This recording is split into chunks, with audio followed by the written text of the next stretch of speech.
My name is Felina Silver Robinson. I'm Cherokee, and I do a number of things for the town, starting with being a town member, but I'm also the chair to the Indigenous Peoples Day Celebration Committee.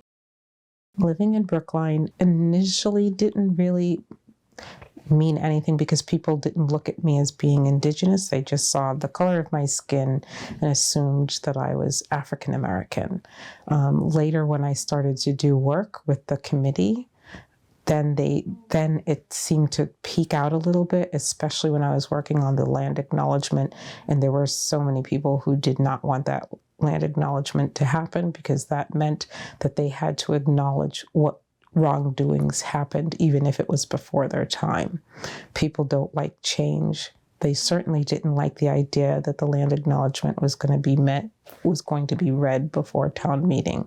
So I got some snickers from people. People made comments. People posted some comments on boards.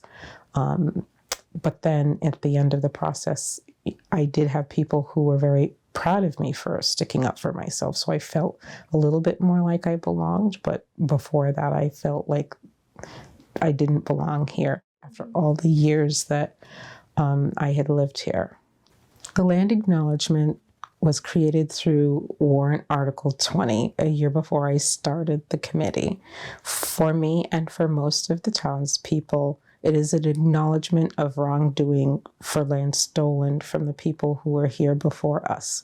It is a way of giving back what was taken. It's an acknowledgement of that theft.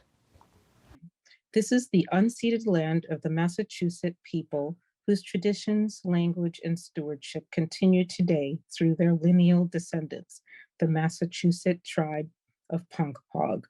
For me, it's a sense of pride and accomplishment, and it also holds people to the responsibility of making sure what was taken was given back, and they have to hear the pain. I think they can hear the pain and suffering each time it's read, and it teaches them. It makes them learn more. The more people who hear it each time, the more they become to accept what was, and they can move past the anger and frustration.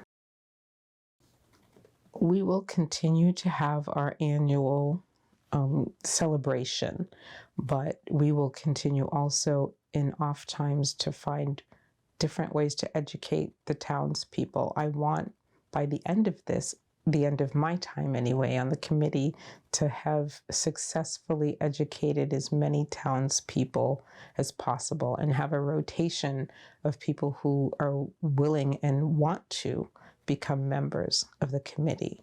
The more people who have an opportunity to work with us, the more they will come to understand the pain that has been suffered for my people. I do not believe that Native American Heritage Month diminishes communities, because I think it's an opportunity for them to share who they are and where they come from and teach people what it means to be Indigenous. I feel that through the education process and letting people see what it means to be Indigenous opens their eyes to the experience of Indigenous people. If they didn't have that month to focus on the accomplishments, the things that are achieved by Native Americans, letting them see that they are the equals to them as individuals, they might not ever see that or learn that or know it or care about it. I feel that it's difficult for my family to celebrate Native American Heritage Month at the same time that Thanksgiving is celebrated, because it takes away for us what we've gone through. So we don't celebrate the day the same way that other people do, or the month. We make sure that we're spending more time together as a family, celebrating who we are and where we came from, and trying to learn more about ourselves. I do wish people would approach Thanksgiving differently than they do now, as they feel that it's just a time to sit around and eat and not think about what the day actually means. It's important that people are able to understand what happened to the Native people. I think a lot of people still have the idea or the picture in their head that was painted years ago when they were kids of the Native Americans on one side and the white people on the other side. And they think that's all that it is. They don't know the true meaning and all the suffering that happened back in those days. And even still now, so many Native people have to struggle for all the bites that they eat, trying, especially now with climate change, living off the land is not as easy to do as it was before.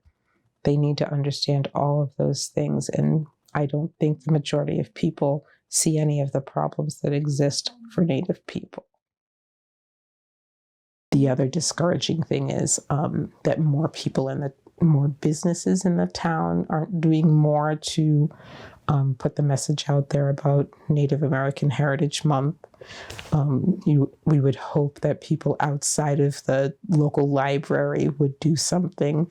Not even the bookstore was doing anything, but I hope to change that by walking up there and talking to them and hope that they will put something out there. But it's an important time, and it's no different than any other holiday. I mean, it shouldn't be diminished. Every other holiday gets show in the window, gets books sold, so it just seems that we can't educate people about something if we're not willing to show them that it means something. And it can't just be a handful of people that are doing the work.